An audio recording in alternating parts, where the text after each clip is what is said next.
Happy Wednesday, Run Try Bike community, and welcome to our Fiery Embers Show. Now, this is not a show about tips or tricks and plans to get you fitter, faster, or stronger. But if that happens, it was a mistake, and I'm sorry in advance. This show is to provide you with some laughs and levity within training and racing by having a chat with everyday athletes about absurd and interesting things, such as what is the last meal you would eat before blasting off to Mars with Matt Damon? And today I'm joined by Jennifer Comfort, who is a friend of Run Try Bike, who has answered this question more than once with two different answers, and both of them are on the slightly absurd side, without a doubt. So today we're going to catch up with her on what she's been doing in the sport of triathlon, as she was a part of the big inaugural event in Tri-Cities for the Ironman 70.3 out there. And along the way, we're going to have some laughs. So without further ado, let's make sure we get Jennifer on the show now. Hey, Jennifer, how are you? Hi, everybody. I'm great. Thank you. Thanks for joining me again. Really appreciate it. Thank you for having me. So I mentioned in the intro, what would you eat before you blasted off into outer space on your way to Mars with Matt Damon? Your first answer was Wheat Thins. Then you talked to your daughter. And the second answer after talking to your daughter was animal crackers. So I don't know if it got better, but maybe the third time's a charm on something different. What would you choose today? I'm going to stick with my second choice, animal crackers. So funny story. I was at this DECA race in Wisconsin, and there was a tent a few doors down from us that had this Costco pack of animal crackers that I looked at for 2 weeks straight. And but it was the other athletes. I couldn't go steal her nutrition. And I even texted my sister. I'm like, there's animal crackers in the tent a few doors down. I want them so bad. You didn't even try to go over there and ask for hey, can I get a handful? No, and they're my friends, and I'm gonna have to tell them about this, I think. Okay, so are these the bone dry animal crackers that came in the small red box, or are they the frosted ones?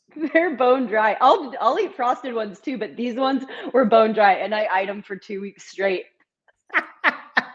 So then with Pop-Tarts, are you going the unfrosted cardboard style Pop-Tart, or do you like the frosted style Pop-Tart?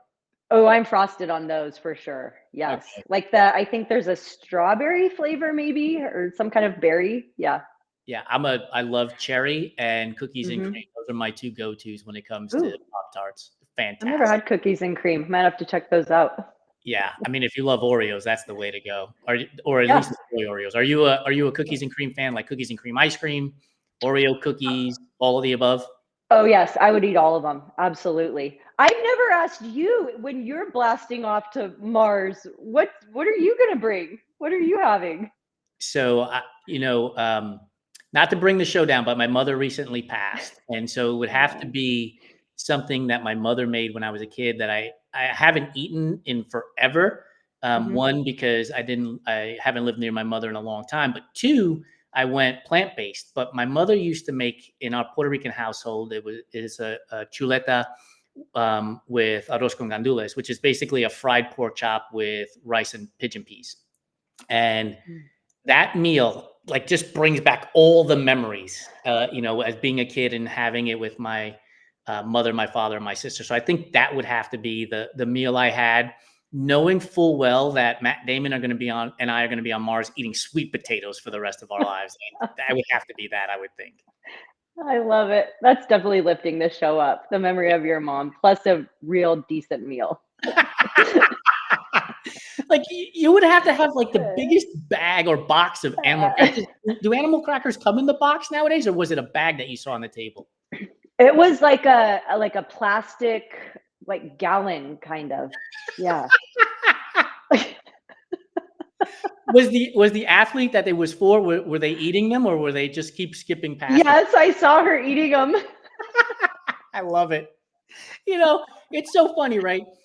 Endurance athletes, and we see this all the time, go to Twitter, go to Threads, go anywhere you want on social media, and they're always talking about how great their nutrition is and all of these wonderfully prepared 40% protein, 30% fat, 30% carbohydrate meals. It's unbelievable. And then you go to events and they're inhaling Twix bars and Oreo cookies and animal crackers and nothing that you would ever see them post, as something that they were eating for the day. It's such a discrepancy between the two.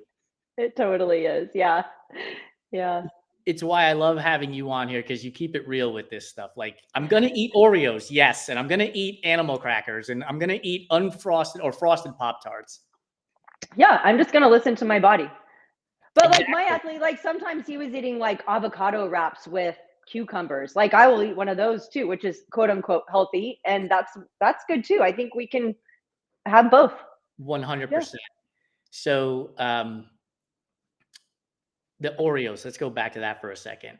We Hmm. had Jason Fitzgerald, who's a coach, running coach, on our fireside chat show a few weeks ago. And I asked him, what's his favorite way to eat Oreo? And he said to me, and I had never thought of this before, but he drops the first Oreo in the milk and allows it to basically disintegrate, so that after he's done eating all of the Oreos, when he goes to drink it, it's like this rush of Oreo cookies and cream to finish it off. And I thought, no, that's genius. Like, that's really smart. I've never heard of this. Which is No. why I love hosting these shows, because I've heard of so much shit that I've never Wow. considered eating before. How Yeah. do you eat the Oreos? Like, what's your go-to method?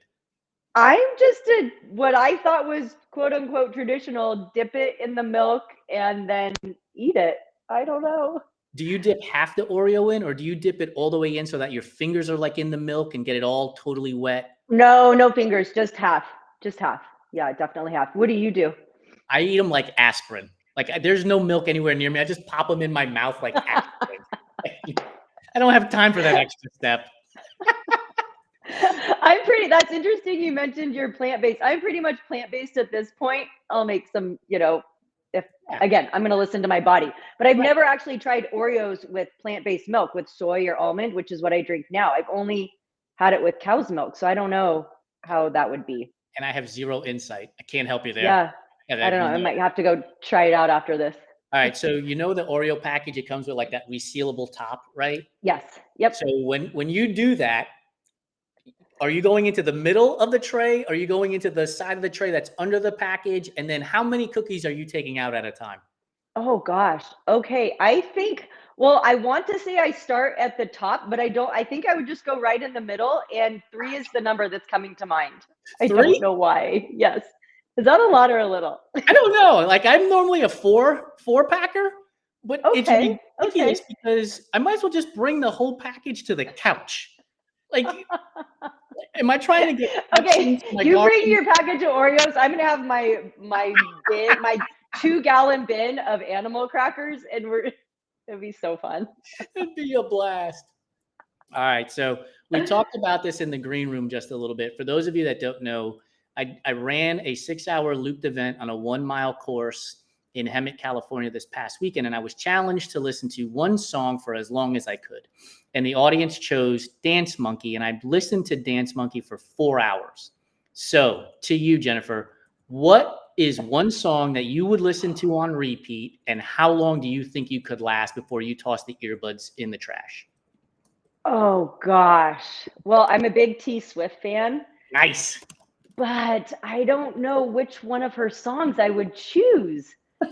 That is difficult. I'd have to go kind of through the playlist, but I will say my first song on my Spotify right now it's so unlike me kind of. It's by Zach Bryan, I think his name is. It's called Pink Skies. I don't Sure. know. It's kind of I don't I don't know. So maybe I would try that one.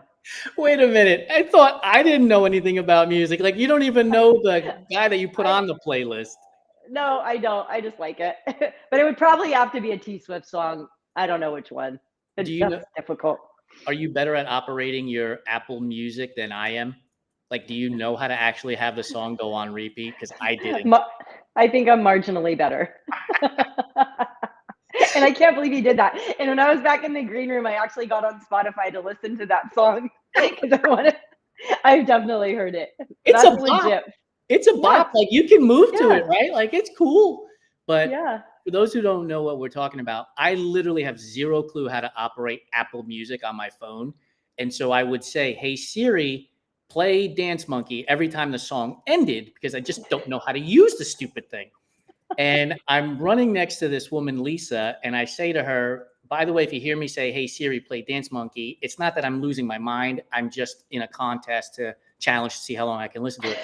And then, And then I'm running with Lori, and it dawns on me that I could ask Siri to put this song on repeat. So I've been running for like an hour, hour and a half, repeating to myself. I don't understand. And there's Siri right there. There it goes. There she goes. And then I finally realized, oh, I could tell Siri to put this song on repeat, and then made life a lot easier after that. Well, I sometimes call when we're driving around. I tell my daughters to MapQuest something, and they're like, "No, there's no such thing as MapQuest." I'm like, "Yes, there is." Well, there was. They're like, "No, there's not." It's so crazy, right? We're so worried about people being distracted today with their phones. Meanwhile, we have like this big map. We're flipping pages, trying to figure out where the hell to go. Like it's unbelievable. MapQuest. We are aging in a heartbeat. I know. Here, aren't we? Absolutely. Are you a fan of baseball? Are you a baseball fan at all?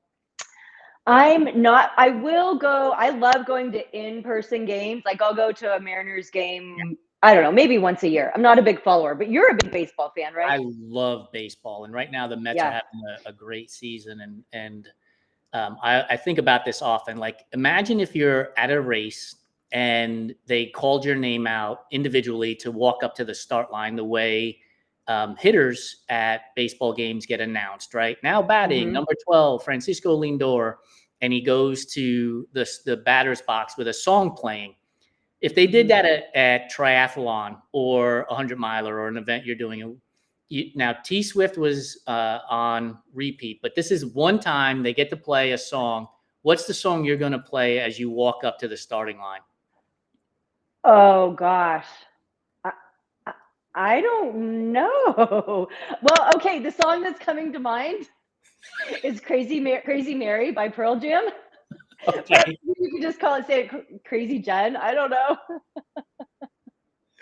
We're gonna have to add these. Which is a slow song, kind of. So that's kind of weird. I don't know. I mean, look, if you're running 100-miler, it's gonna be slow per se, right? Yeah, totally. You'll be taking time out there. What about you? What song would you walk up to? This is easy. Empire State of Mind with Jay-Z and Alicia Keys. Oh, that's a good one. Yeah. I'm a total New Yorker. I love it. Like everything about that song is New York for me, and so that's easy. I would absolutely love to walk up to that song. That's a good one. So speaking of New York is famous for its pizza and its bagels. Pre-race meal, you can only have one of the two. Which are you choosing? Are you going pizza or are you going bagels? So the night before the race. Gosh, the night before the race. Okay, I think I would have to go. I love both of them so much. I'm gonna have to go pizza though. All right, what are your toppings? And then I want to save the bagel for the morning. Can I do that? Is that allowed? Come on, please. Yeah, these are your rules. You can do whatever you want. Okay. All right. So what are you putting on the pizza? What are the toppings? And if you say pineapple, there might be a technical difficulty here. I was going to, just because I know you love pineapple on pizza. I actually do. I like a good pizza margarita. Just simple tomatoes, yes, mozz, basil. Love it. Thin crust, like real, like I'm like thin. Don't give me none of that Chicago type nonsense where it's tomato soup in a bowl. Like, come on, get out of here with this. Wood fire thin. Yeah. Have you ever seen the Jon Stewart rant about Chicago pizza and New York pizza? No. Oh my goodness, you got to go to YouTube. It's old. Okay. It's old, but he goes on such a great rant. I have a friend who sends me a link to that YouTube video like once every year, and it just cracks me up. I can't not laugh at it every single time. It's definitely worth your time. I'm going to. What are you choosing the night before? Are you pizza or bagels? Yeah, I'd go pizza the night before. I would inhale an entire pie without any problems and plain. I don't need anything on it. Give me a plain cheese slice or plain pie, and I'm good to go. Do you call it a pie? Like when you're like, hey, with the family, do you say we're gonna go get pizza? We're gonna get a pie. What do you call it? Just pizza. I've never called it a pie. I wonder what my family would do if I did. I'm gonna try it on them. It'd be like, is that like MapQuest? No, you tell them you heard it from a New Yorker. It's called a pie. I'm so going to. This is gonna be fun. I might actually make that for dinner tonight, just so I can call it a pie. Perfect. And what's going to be on the bagel the next morning since you've moved the meal, you've moved the game? Ooh, just some plain. Well, right now I'm plant-based, so I just do some plain plant-based cream cheese and toasted. Has to be toasted. So, and Yeah. a plain bagel, just a plain bagel. Yes, plain bagel, plain cream cheese. Simple. Yep, I know. Oh, boring. What would you do? I shouldn't expect anything different from the lady who said wheat thins and unfrosted animal crackers. Yeah. There's kind of a trend here. I don't know if it's a good one, but here I am. You're gonna have to come down here and hang out with us so that we could work on that palate and get some flavor into this lifestyle of Seriously. yours. For me, pumpernickel bagel all day, every day with veggie cream cheese. Oh, Zero doubts. Like I know what I want. Like it's funny, right? When people walk into restaurants or in this case a bagel shop, they'll stare at the board for like hours on end before they make a decision. And I'm like, I already know what I want.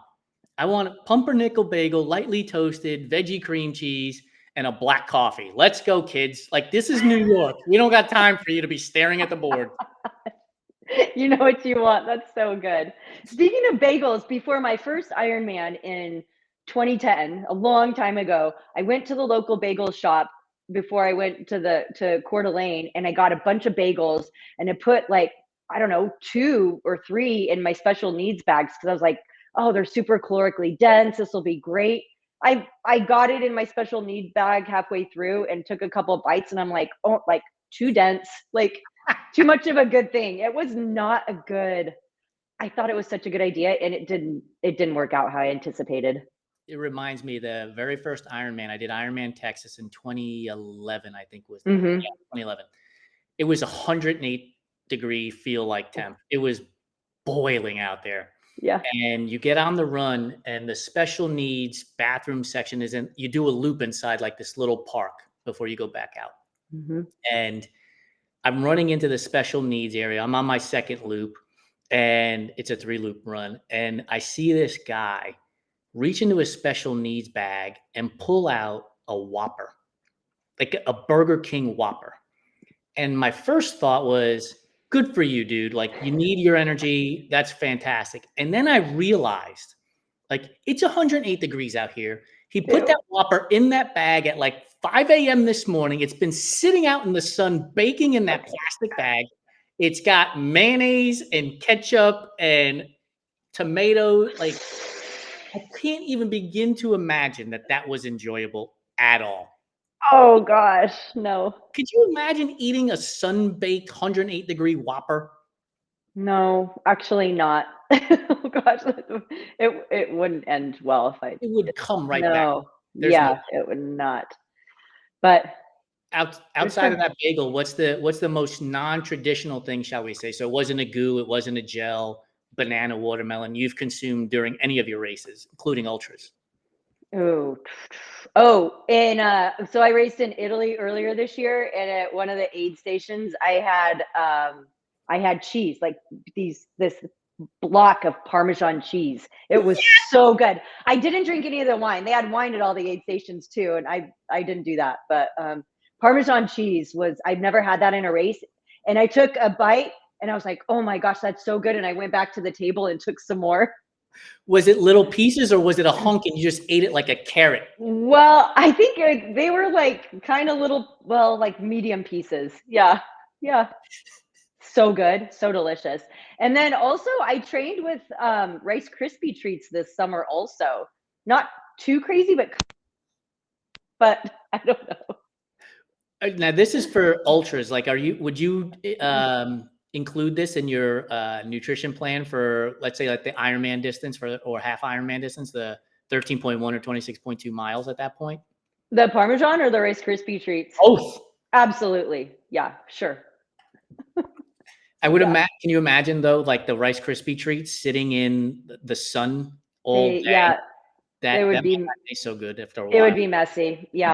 Might not. Maybe just for a half Ironman, not a full or an ultra. I don't know. You just made me think of something. So, announcement for Food Fight Friday coming this weekend. It's going to be about marshmallow snacks.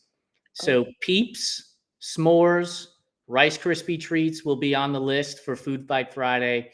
coming out this Friday at noonish Pacific time. Let's say you get to pick which one you're gonna put on the podium. So I'll present it to you today. It's only Wednesday, but we'll get a head start.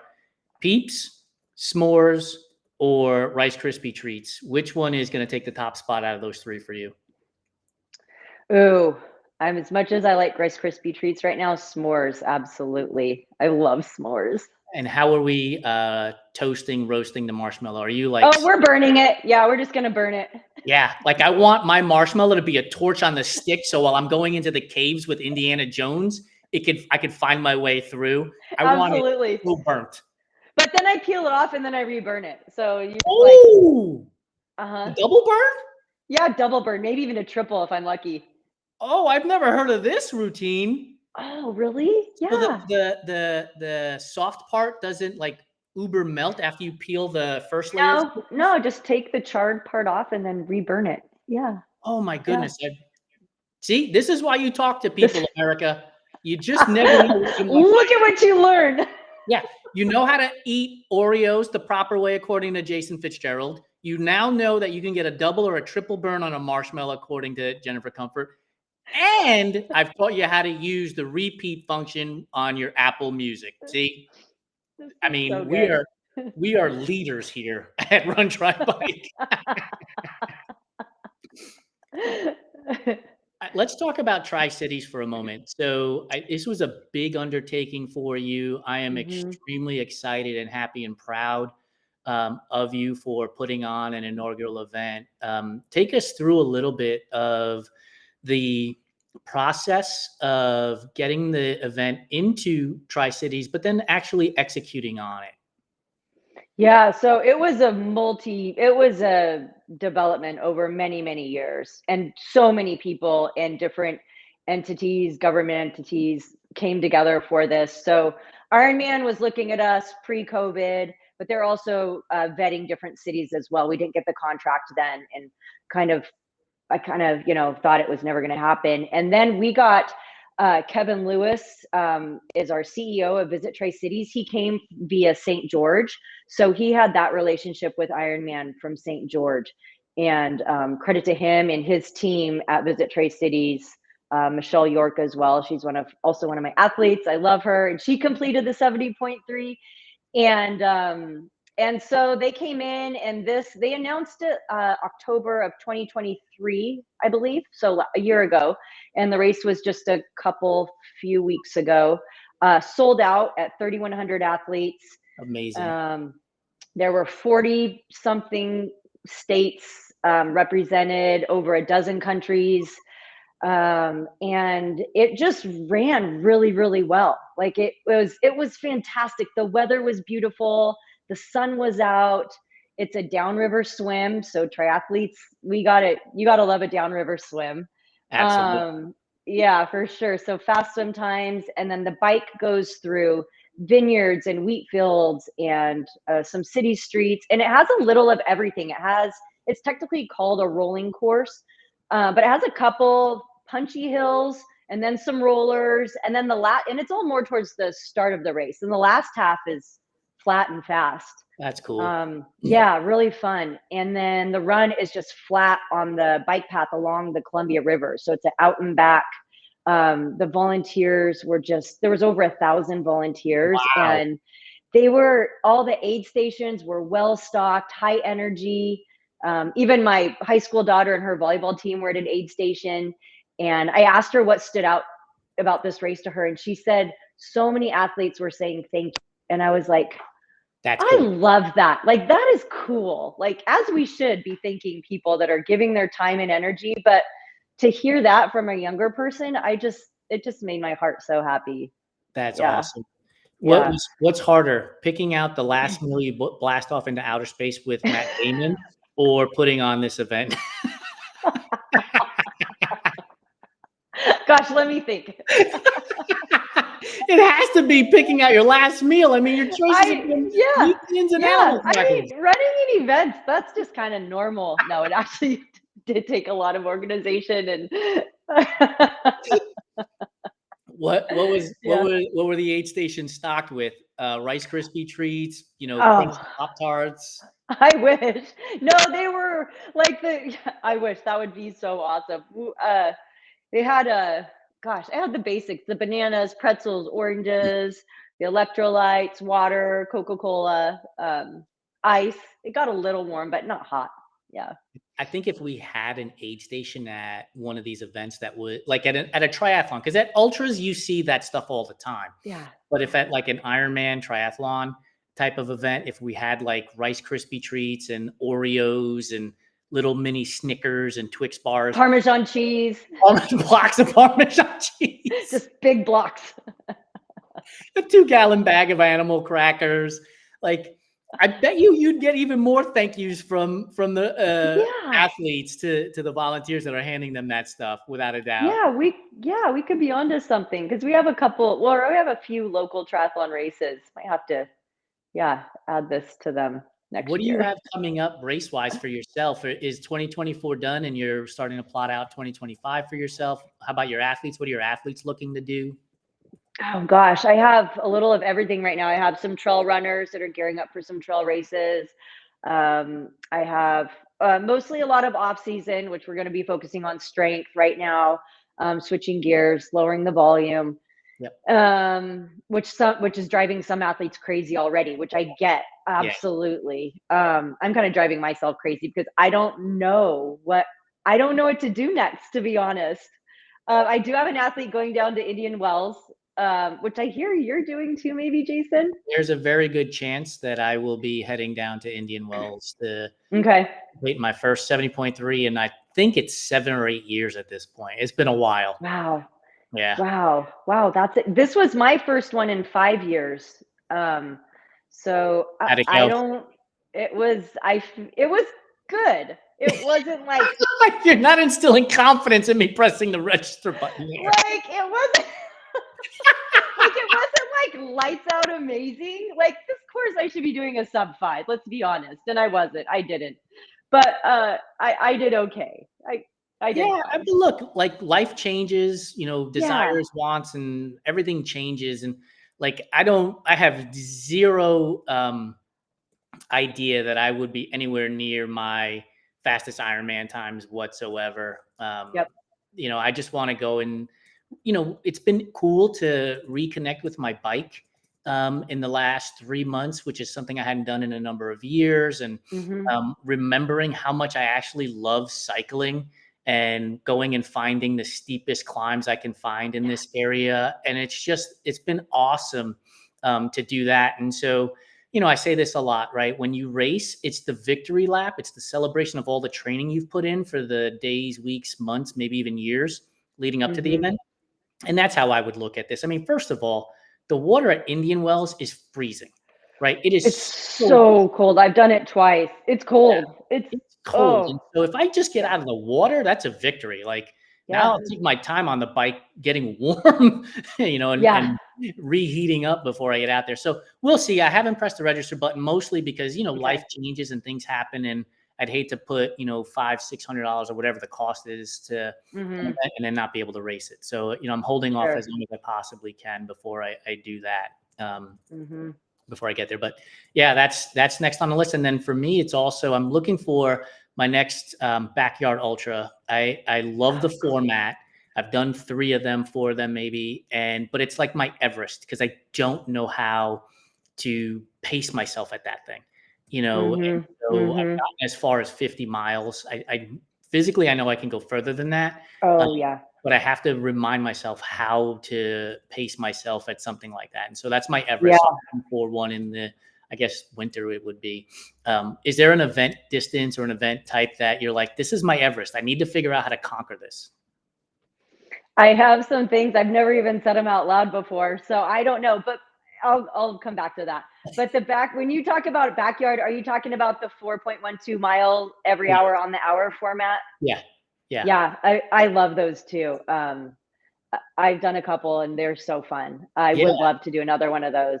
They're a Um, blast. I did one and across the years, this past Christmas Eve or New Year's Eve, New Year's Day thing. mhm. But their course is 1.4 miles every 15 minutes. And so it's exactly the same thing.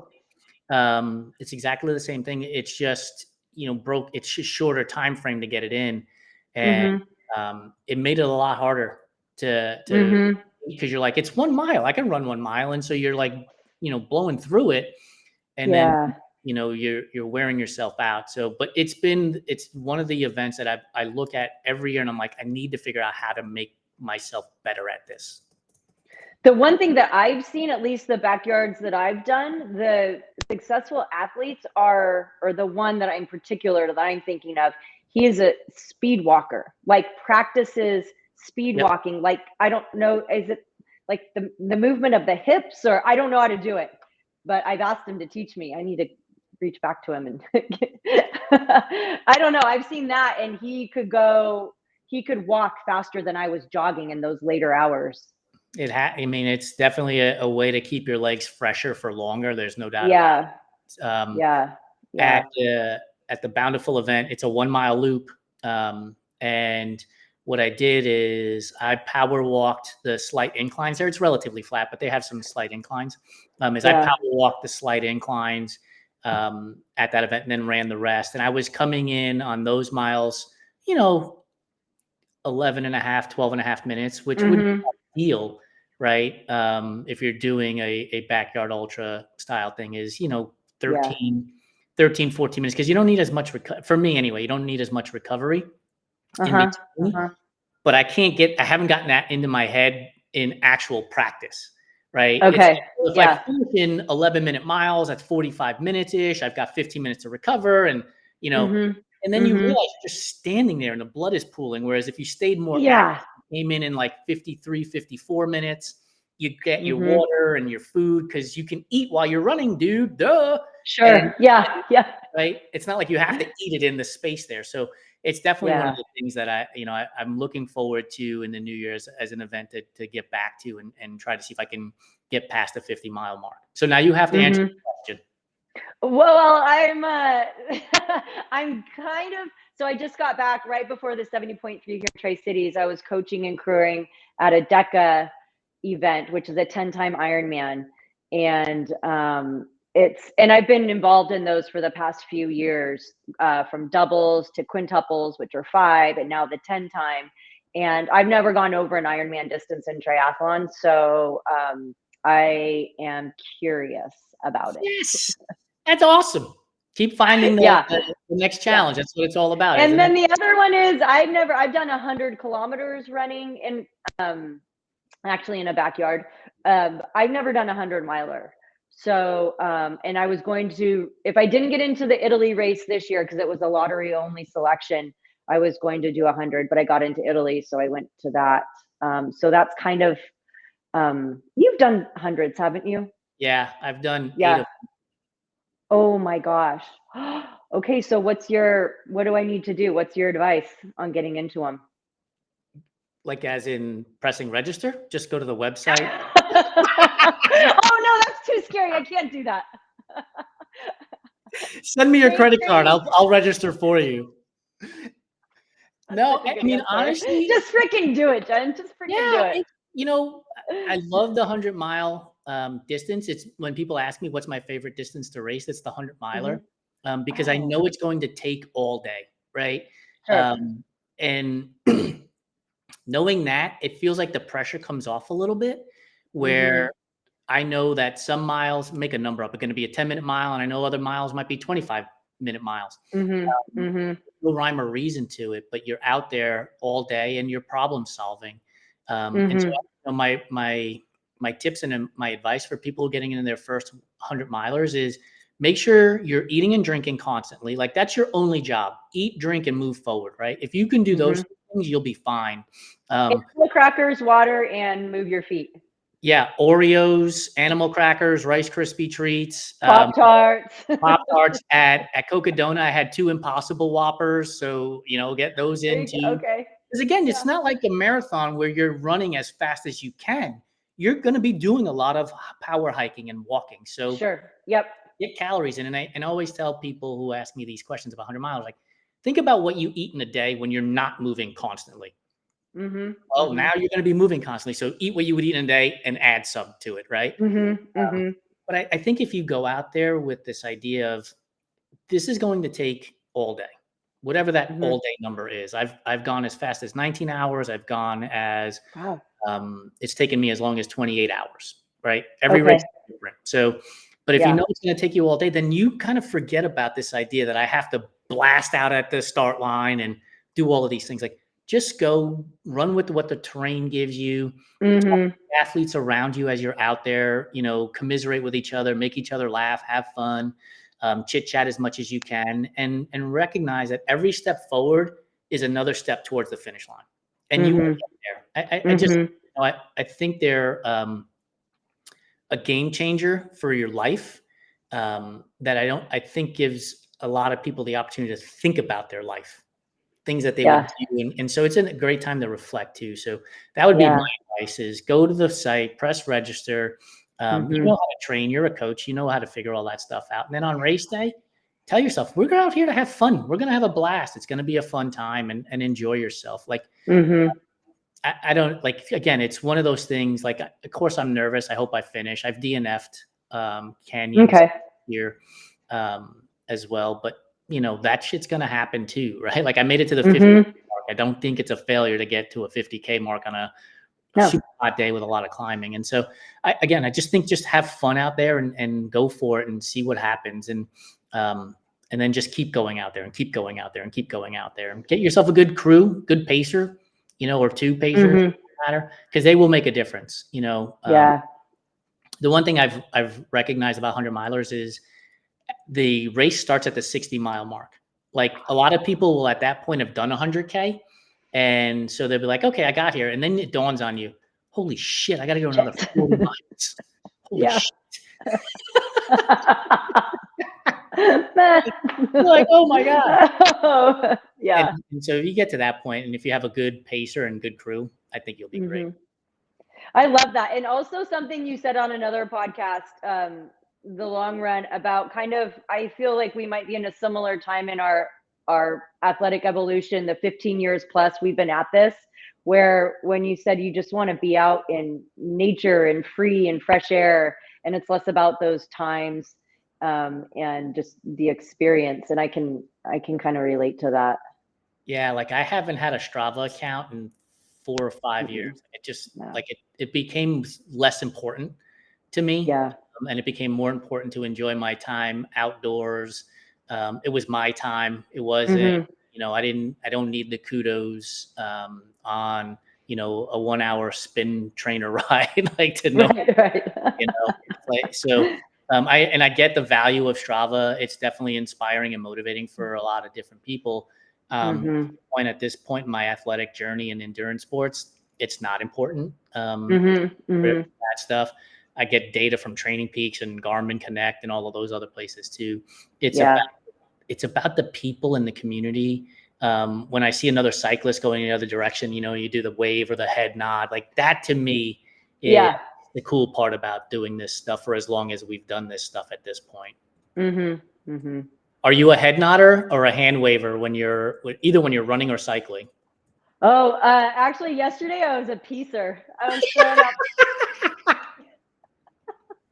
Not on purpose. I just, like, I do it to cars, to people. What I really want to do is a heart, but that'd be dangerous. If you're riding a bike, for me, it would be absolutely dangerous. Well, some people could. My bike handling skills. Well, if I was on a mountain bike, I'd be okay, but not on my TT. So there's zero chance. I would be eating pavement in a heartbeat. I took both my hands off of the handlebars, no doubt about it. Jennifer, thank you so much for joining me on our Fiery Embers. It's always a pleasure to have you on as a guest. We laugh for probably 90% of the time. And I really appreciate that. It's taking the edge off of endurance sports and letting people know that they can have fun doing it. For those of you that are just joining us, this show will be on our Instagram channel here in a few moments. It'll also be on our website and our YouTube channel on Friday. And then I think next Wednesday, a week from today, you'll be able to get it on wherever you get your podcasts, on the Everyday Athlete Podcast Network. Make sure you subscribe, rate, and review so great guests like Jennifer are willing to come and chat and laugh with me during our shows. Have a great rest of your Wednesday. And Jennifer, I'll talk to you soon. Okay. Bye, everybody.